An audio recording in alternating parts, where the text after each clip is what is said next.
If classes. ஒன்று பண்ணால் இன்னொன்று நடக்கும். அதில் 4 டைப் இருக்குன்னு பார்த்தோம். டைப் 0, 1, 2, 3. 0 ஏற்கனவே பார்த்துட்டோம். இந்த வீடியோவில் டைப் 1 கண்டிஷனல் தெளிவாக பார்க்கலாம். நான் காரைக்குடி பாலகுமார். உங்களை சூப்பராக இங்கிலீஷ் பேச வைக்கிறது என் பொறுப்பு. நம்ம சேனல் வீடியோஸ் பார்க்குறது மட்டும்தான் உங்கள் பொறுப்பு. டைப் 1 கண்டிஷனல் இது எந்த இடத்துல யூஸ் பண்ணுறதுன்னு முதல்ல பார்க்கலாம். ஒன்று செஞ்சால் இன்னொன்று ஒருவேளை நடக்கலாம். இந்த மாதிரி இடங்களில் டைப் 1 கண்டிஷனல் யூஸ் பண்ணுவோம். நல்லா பாருங்கள், ஒருவேளை நடக்கலாம், நடக்காமலும் போகலாம். அடுத்து இது எந்த ஃபார்மேட்டில் வரும்னு பார்ப்போம். If plus simple present tense comma future tense. அதாவது ப்ரெசன்ட் டென்ஸில் இப்போ ஒன்று செஞ்சால் ஃப்யூச்சரில் ஒன்று நடக்கும். அதான் if plus simple present tense comma future tense.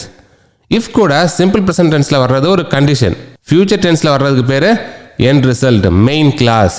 கடைசியாக என்ன நடக்கும் அதுதான் மெயின் கிளாஸ், எண்ட் ரிசல்ட். இதுக்கு ஒரு எடுத்துக்காட்டு பார்க்கலாம். இன்னைக்கு மழை பெஞ்சா நான் டீ குடிப்பேன். இன்னைக்கு மழை பெஞ்சா இது என்ன tense? Simple present tense. Tea குடிப்பேன்றது ஃபியூச்சர் டென்ஸ். குடிப்பேன், இனிமே குடிப்பேன், ஃபியூச்சர் டென்ஸ். இது எப்படி இங்கிலீஷில் சொல்லலாம்? If it rains today I will drink tea. இது டைப் 1 கண்டிஷனல். டைப் 1 கண்டிஷனலுக்கும் டைப் 0 கண்டிஷனலுக்கும் என்ன வித்தியாசம்?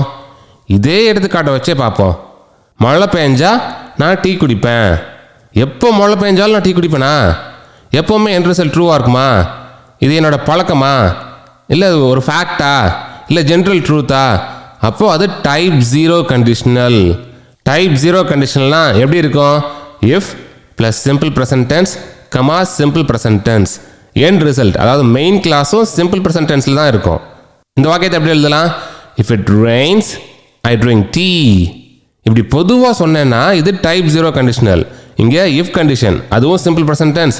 எண்ட் ரிசல்ட் மெயின் கிளாஸ், அதுவும் simple present tense, I drink tea. இப்போ டைப் 1 கண்டிஷனல் பார்க்கலாம். இது பொதுவாக சொல்ல மாட்டோம். ஏதாவது ஒரு இன்ஸ்டன்ஸில் இது செஞ்சால் இது நடக்கும்னு சொல்லுவோம் இல்லையா? அந்த மாதிரி இடங்களில் டைப் 1 கண்டிஷனல் யூஸ் பண்ணுவோம். இந்த எடுத்துக்காட்டில் இன்னைக்கு மழை பெஞ்சா நான் டீ குடிப்பேன். இன்னைக்கு மட்டும்தான் குடிப்பேன். ஜென்ரலாக குடிப்பேனா இல்லையான்னு சொல்லலை, ஆனால் இன்னைக்கு குடிப்பேன். ஒரு ஸ்பெசிஃபிக் இன்ஸ்டன்ஸ் அதை பற்றி மட்டும் பேசினா அது type 1 conditional. If it rains today I will drink tea. Type 0க்கும் டைப் 1க்கும் வித்தியாசம் புரிஞ்சுதா? எண்ட் ரிசல்ட்டில் அதாவது மெயின் கிளாஸில் நெகட்டிவ் வாக்கியங்கள் கூட போடலாம். இன்னைக்கு மழை பெஞ்சா ஆஃபீஸ்க்கு போக மாட்டேன். If it rains today I will not go to the office. இங்கே ஐ வில் நாட்னு ஃபியூச்சர் டென்ஸில் நெகட்டிவ் போட்டு சொல்கிறோம் மெயின் கிளாஸில். இப்படியும் சொல்லலாம். அடுத்து இஃப் கண்டிஷனில் கூட நெகட்டிவ் போடலாம். இன்னைக்கு மழை பெய்யலைன்னா நான் ஆஃபீஸ்க்கு போவேன். If it does not rain today I will go to the office. If condition பாருங்க. If it does not rain simple present டென்ஸில் நெகட்டிவ் போட்டிருக்கோம். அடுத்து எண்ட் ரிசல்ட்டில் அதாவது மெயின் கிளாஸில் கேள்வி கூட கேட்கலாம்.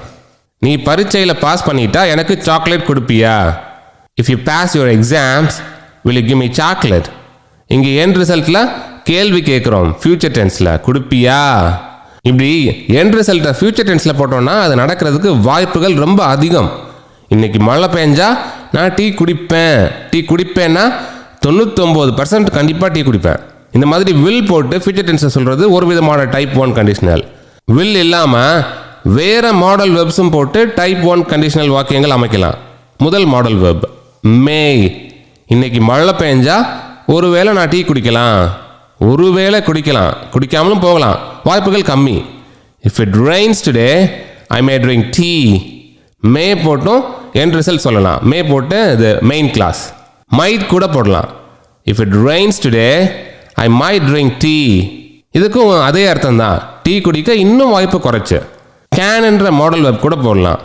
நான் இந்த லெவல் ஜெயிச்சா அடுத்த லெவல் போக முடியும். முடியும்னா என்ன அர்த்தம்? Can. If I win this level I can go to the next level. அடுத்த லெவல் போக முடியும். புரியுதா? இந்த மாதிரி மே, மைட், கேன் என்ற மாடல் வெப்ஸும் டைப் 1 கண்டிஷனல் வாக்கியங்களில் போட முடியும். எப்படி மே, மைட், கேன் போடுறோமோ அதே மாதிரி may not, might not, cannot இதுவும் கூட போடலாம். இன்னைக்கு மழை பெஞ்சா ஒருவேளை நான் ஆஃபீஸ் போக மாட்டேன். If it rains today I may not go to the office. May not போட்டு ஒரு வாக்கியம். அவன் எனக்கு இந்த புக்கு தரலன்னா என்னால் இந்த பரீட்சை பாஸ் பண்ண முடியாது. முடியும்னா கேன், முடியாதுன்னா cannot. If he does not give me this book, I cannot pass this exam. If conditionலையும் நெகட்டிவ், தரலைன்னா if he does not give. end result main கிளாஸ்லையும் negative, I cannot pass this exam. இதில் கேள்வி கூட கேட்கலாம். நான் உனக்கு இந்த புக்கு கொடுத்தா நீ எனக்கு அந்த book கொடுப்பியா? If I give you this book, can you give me that book? பாருங்க, கேன் வச்சு கேள்வி. இந்த மாதிரி மே, மைட், கேன் வச்சு positive classes, negative classes, questions கூட கேட்கலாம். புரிஞ்சுதா? அடுத்து மெயின் கிளாஸில் நம்ம என்ன பார்த்தோம்? சிம்பிள் ப்ரெசன்ட் டென்ஸ் தான் வரணும்னு பார்த்தோம் இஃப் கிளாஸில். அது போக ப்ரெசன்ட் டென்ஸ்லேயே மற்ற 3 வகைகள் இருக்கு இல்லையா? Present continuous tense, present perfect tense, present perfect continuous tense, அது கூட வரலாம். அதுக்கும் சில எடுத்துக்காட்டுகள் பார்க்கலாம். இப்போ நீ கார் ஓட்டிகிட்டு இருந்தீங்கன்னா ஃபோனில் பேசாத. If you are driving a car, don't talk on phone. If you are driving வருதா, you are driving, அது என்ன டென்ஸ்? present continuous tense. இந்த மாதிரி if கிளாஸில் present continuous tense கூட வரலாம். அடுத்து present perfect பார்க்கலாம். நீ டிவி பார்த்து முடிச்சிட்டேன்னா அதை ஆஃப் பண்ணு. If you have watched the TV, switch it off. You have watched வருதா, அது என்ன tense? present perfect tense.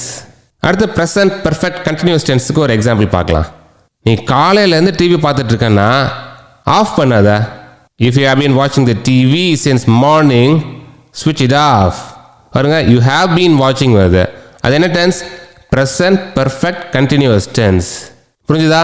Simple present tense தான் பெரும்பாலும் வரும். ஆனால் தேவைன்னா நீங்கள் மற்ற present continuous tense, present perfect continuous tense, present perfect tense இது கூட போட்டு நீங்கள் டைப் 1 கண்டிஷனல் வாக்கியங்கள் அமைக்கலாம்.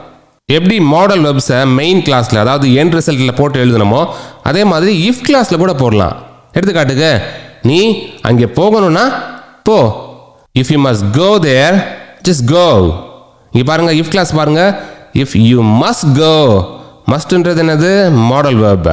நீ இங்கே போகணும்னா இந்த மாதிரி மாடல் வெர்பை நம்ம இஃப் கிளாஸில் கூட போடலாம். மே, மைட், கேன், மஸ்ட், ஷுட், இது எல்லாமே நீங்கள் இஃப் கிளாஸ்லேயும் போடலாம். சிம்பிள் ப்ரெசன்ட் டென்ஸ் மட்டும்தான் கிடையாது, நீங்கள் இது கூட பயன்படுத்தலாம். நிறைய வெரைட்டிஸ் இருக்குது. ஈஸியாக இந்த வாக்கியங்கள் அமைக்கலாம். அவ்வளோதாங்க டைப் 1 கண்டிஷனல். இதை நல்லா ரிவைஸ் பண்ணிக்கோங்க. என்னென்ன ஃபார்மேட்டில் வரும்னு பார்த்துக்கோங்க. ரொம்ப ரொம்ப ஈஸி. இப்போ உங்களுக்கு ஒரு டாஸ்க்கு. டைப் 1 கண்டிஷனலில் ஒரு வாக்கியம் அமைச்சு கமெண்ட்டில் போடுங்க. உங்களை சூப்பராக இங்கிலீஷ் பேச வைக்கிறது என் பொறுப்பு. நான் காரைக்குடி ச. பாலகுமார்.